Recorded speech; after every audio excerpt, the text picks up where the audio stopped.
राजनीति में कोई अस्थायी दोस्त या दुश्मन नहीं होता। ये बातें हमने आपको कई बार बताई हैं और अब इस बात को जानते भी हैं। दोस्त कब दुश्मन बन जाए और दुश्मन कब दोस्त बन जाए, राजनीति में सत्ता की जब होड़ लगती है तो उसमें ये सारी चीज़ें कहीं ना कहीं ख़त्म हो जाती हैं और दोस्त भी दुश्मन हो जाते हैं, दुश्मन भी दोस्त हो जाते हैं। भोरे भोर में आपके सामने आज एक ऐसी खबर लेकर के आए हैं जो रातों रात में ही ऐसी पलटी खाई है कि जिसको लेकर के चर्चाएं चल रही थी कि बिहार में बहुत बड़ा परिवर्तन होने वाला है। इस बीच में आपको पता है कि लालू प्रसाद पटना आ चुके हैं और पटना आने के बाद आज उनका कार्यक्रम है और ठीक उसके एक दिन बाद बड़ा कार्यक्रम करने के जुगाड़ में लगी हुई है जनता दल यूनाइटेड, यानी नीतीश कुमार के 15 साल के शासन को बेमिसाल बनाने में।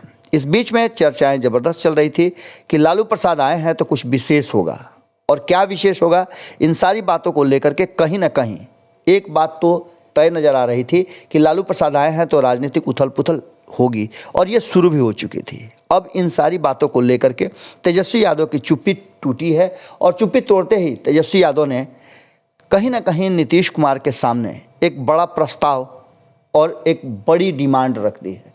इस डिमांड के साथ क्या नीतीश कुमार तेजस्वी यादव की बातों को मानेंगे, ये सवाल बड़ा है। हालांकि इन सवालों के जवाब में तेजस्वी यादव ने नीतीश कुमार से पूछा है कि आपने इन 16 सालों में जो कुछ भी किया है उसके बीच में से अगर 20 महीने का कार्यकाल हमारे साथ वाला निकाल दें तो फिर क्या बचता है, वो ज़रा बिहार की जनता को बता दें। तेजस्वी यादव ने स्पष्ट तरीके से नीतीश कुमार के सामने 21 शर्त या कहा जाए तो 21 ऐसी बातें रख दी हैं जिसका जवाब उन्हें चाहिए और उसके बाद वो फैसला करेंगे कि उन्हें क्या करना है। नीतीश कुमार ने हाल फिलहाल में ही सवालों के जवाब में ये बात कही थी कि रोज़गार कैसे सृजन होगा, तेजस्वी यादव बताएं। इस पर भी तेजस्वी यादव ने प्रतिक्रिया दी थी।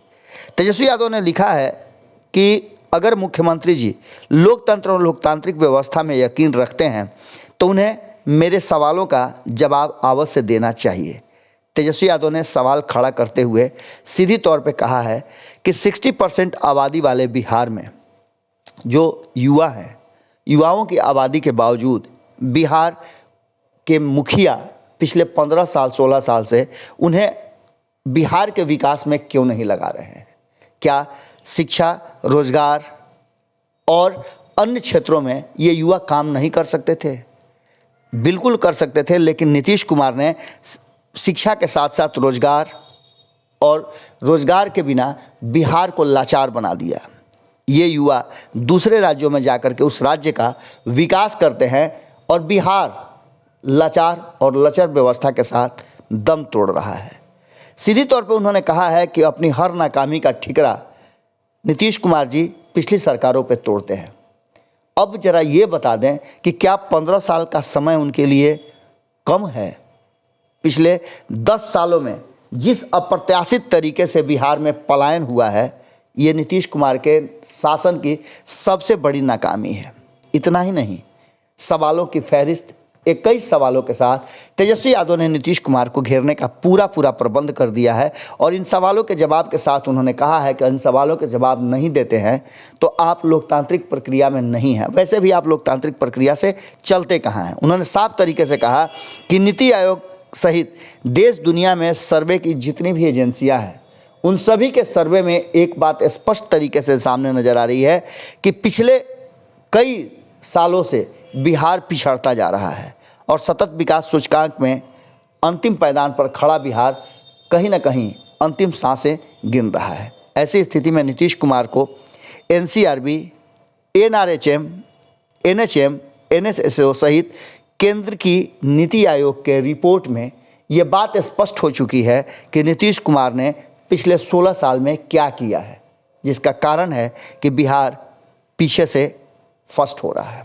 सीएजी रिपोर्ट में जो बातें सामने आई हैं वो नीतीश कुमार के सुशासन, उनके जीरो टॉलरेंस की नीति और उनके वित्तीय अनियमितता का बड़ा पोल खोलता है, जो कि भ्रष्टाचार पर जीरो टॉलरेंस की बात करते हैं और भ्रष्टाचारियों पर नकेल कसने की बात करते हैं। उस नीतीश कुमार के राज्य में, उनके शासनकाल में सीएजी की रिपोर्ट बताती है कि 2 लाख करोड़ का कोई भी हिसाब किताब सरकार देने में सक्षम नहीं है और न इसका हिसाब मिल रहा है। वित्तीय अनियमितता का स्थिति ये हो गई है कि पिछले 15 साल बेमिसाल का कार्यक्रम करने वाले नीतीश कुमार लगभग 7-8 वर्षों से उपयोगिता प्रमाण तक उनके सरकार से नहीं आया। यही सुशासन है क्या? भ्रष्टाचार पर जीरो टॉलरेंस अगर ये है तो ऐसा शासन बिहार की जनता को नहीं चाहिए। इसके अलावा ऐसी कई बातें हैं जिसको लेकर के मुख्यमंत्री नीतीश कुमार पर तेजस्वी यादव ने लगातार हमला किया है। उन्होंने साफ तरीके से कहा है कि सतत विकास लक्ष्यों की भारत सूचकांक में जो रिपोर्ट आई है 2020-21 की, उसमें समग्र स्कोर सबसे नीचे है बिहार का, और इस रिपोर्ट के मुताबिक बिहार देश का सबसे पिछड़ा राज्य है। डबल इंजन की सरकार कहते हैं भारतीय जनता पार्टी और नीतीश कुमार की जदयू केंद्र और राज्य दोनों जगह सत्ता में है, उसके बावजूद भी मानकों में आखिर बिहार पिछड़ा क्यों, इसका जिम्मेवार कौन है, ये जवाब भी उन्हें देना चाहिए। जश्न किस बात का मना रहे हैं ये तो अब वही बता सकते हैं। साथ ही मुख्यमंत्री जी ये भी बताएं कि बिहार में ऐसी कौन सी परीक्षा हुई है जिस परीक्षा के प्रश्न पत्र लीक नहीं हुए हैं, और अगर परीक्षा हो भी गई तो आप बताइए कि बहाली प्रक्रिया कितने दिनों में पूरी करते हैं। हमेशा परिणाम के साथ साथ विवाद सामने आ जाता है और मामला कोर्ट में जाता है, उम्र ख़त्म हो जाती है अभ्यर्थियों की, और उसके बाद परिणाम और रिजल्ट आते हैं, नियुक्ति आती है, तब तक वो उसके पात्रता को ही खत्म हो जाती है। इसके अलावा एनडीए सरकार कुल बजट के केवल 2% ही दलितों पर क्यों खर्च करती है। अब ये बातें जो तेजस्वी यादव ने कही है ये बहुत ज़्यादा इम्पॉर्टेंट है। उन्होंने साफ तरीके से कहा है कि जिस तरह से नीतीश कुमार जी बिहार को लगातार 16 वर्षों से बर्बाद कर रहे हैं, ऐसे मुख्यमंत्री के रूप में उन्हें इस तरह की कोई भी कार्यक्रम आयोजित नहीं करना चाहिए। साफ तरीके से उन्होंने कहा है कि 16 वर्षों में उनकी रहनुमाई में बिहार में 30,000 करोड़ के 76 घोटाले हुए हैं। इन घोटालों के साथ ही सिर्फ नीतीश कुमार खाना पूर्ति कर देते हैं जांच के नाम पर। मुख्यमंत्री बताएं कि नल जल योजना पर लगातार शोर मचाने वाली बिहार की डबल इंजन सरकार कुल बजट का 4% ही जल आपूर्ति और सैनिटेशन पर खर्च क्यों करती है, और उस 4% पर भी 75% हिस्सा भ्रष्टाचार की भेंट चढ़ जाता है। इन सारी बातों को लेकर के मुख्यमंत्री जी बताएं कि 7 निश्चय योजना भ्रष्टाचार के केंद्र बिंदु क्यों है। आपके राज्य में थाना और ब्लॉक में घूस देने के बाद ही कोई भी काम होता है, ऐसा आप जानते हैं, उसके बाद भी इस पर नकेल क्यों नहीं कसते हैं। इसके साथ ही तेजस्वी यादव ने सबसे ज्वलंत सवाल जो आज के समय में बिहार और नीतीश कुमार दोनों को जोड़ के रखता है, मुख्यमंत्री जी बताएं कि बिहार में शराबबंदी प्रभावी क्यों नहीं है। घर घर शराब की होम डिलीवरी हो रही है, लोग जहरीली शराब पीकर आए दिन मर रहे हैं, 20,000 करोड़ की समानांतर अर्थव्यवस्था कायम है और सरकार के राजस्व का भारी नुकसान हो रहा है। ऐसे में सरकार के भ्रष्टाचार, निकम्मेपन और नाकामी की नाज़ीर बन चुके निरर्थक शराबबंदी का अर्थ मुख्यमंत्री बिहार वासियों को क्यों नहीं समझा पा रहे हैं, और ये अपनी जो सबसे खराब योजना है इस योजना को बंद क्यों नहीं कर रहे हैं। अगर बंद नहीं करना चाहते हैं तो इस पर कड़ाई क्यों नहीं कर रहे हैं। मुख्यमंत्री जी बताएं कि एनडीए की सरकार रहते हुए 16 साल में बिहार में कौन से उद्यम लगे, कौन से उद्योग लगे, क्या बिहार से उद्योग धंधे खत्म नहीं हो गए हैं। बिहार में कुल कितने नए उद्योग धंधे लगे, आईटी पार्क खोला गया, खाद्य प्रसंस्करण उद्योग खुला, कल कारखाने और इंडस्ट्री क्या कुछ स्थापित किया, उसका कोई जवाब उनके पास क्यों नहीं है। मुख्यमंत्री जी बताएं कि 16 वर्षों से राज्य कुल कितने लाख करोड़ रुपए निवेश किया, शिक्षा और चिकित्सा के नाम पर दूसरे प्रदेशों में लोग क्यों जा रहे हैं, और बिहार के मानव संसाधन का कुल कितने प्रतिशत बिहार में और दूसरे प्रदेशों में कार्यरत है। ऐसा क्यों हो रहा है कि बिहार को आपने विकास प्रदेश बनाने के जगह पर मजदूरों का प्रदेश बना दिया है, पलायन का प्रदेश बना दिया है, और बिहार अब मजदूर सप्लाई करने वाला राज्य बन गया है। 16 वर्षों से मुख्यमंत्री बताएं कि 16 वर्षों में बिहार के कुल कितनी नौकरियां प्रदान की गई, नियुक्तियों का जिलावार और वर्गवार आंकड़ा अगर है तो उसे प्रस्तुत करके बिहार की जनता को बताएं। भूतकाल में बासी पन्नों में वर्तमान और भविष्य खोजने वाले सत्तालोलुप बताते हुए उन्होंने कहा है कि 1990 से 2005 में एकीकृत बिहार में 54 जिलों में एवं 2005 से लेकर 2021 तक के अपराध, बलात्कार और अन्य जो आपराधिक मामले हुए हैं उन आंकड़ों का अध्ययन कर लीजिए, जिसका रिपोर्ट एनसीआरबी ने सौंपी है। उस रिपोर्ट के अनुसार आपके शासनकाल में अपराध बेतहाशा वृद्धि हुई है। मुख्यमंत्री जी अगर स्पष्टीकरण दे सकते हैं तो 2010 में भाजपा के साथ पूर्ण बहुमत में आने के बाद उन्होंने जनादेश का विश्वासघात क्यों किया? 2013 में भाजपा को क्यों छोड़ दिया?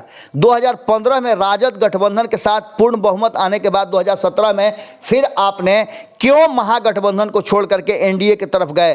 क्या ये आपके सत्ता लोलुपता का सबसे बड़ा उदाहरण नहीं है? 12 करोड़ बिहार वासियों और उनके भरोसे, भावनाएं और मत का आपने हरण किया, छल किया उनके साथ। स्पष्ट तरीके से तेजस्वी यादव ने पूछा है कि मुख्यमंत्री जी ये बताएं, नीतीश कुमार जी जरा बताइए कि अब तक कौन ऐसा दल है जिस दल के विषय में आपने बुरा नहीं कहा है और उसके साथ सत्ता में शामिल नहीं हुए हैं। आज भी वर्तमान परिस्थिति में आप जिस 40 में से 39 लोकसभा सांसद होने के बावजूद, डबल इंजन की सरकार के बावजूद बिहार के साथ शिक्षा, स्वास्थ्य एवं और विकास के कार्यों में नाइंसाफी क्यों कर रहे हैं? मुख्यमंत्री जी आजकल 24,500 करोड़ की जल जीवन हरियाली योजना का जिक्र क्यों नहीं करते? क्या वह योजना चुनाव तक ही जेडीयू, बीजेपी और कार्यकर्ताओं के बस धन उगाही का साधन था?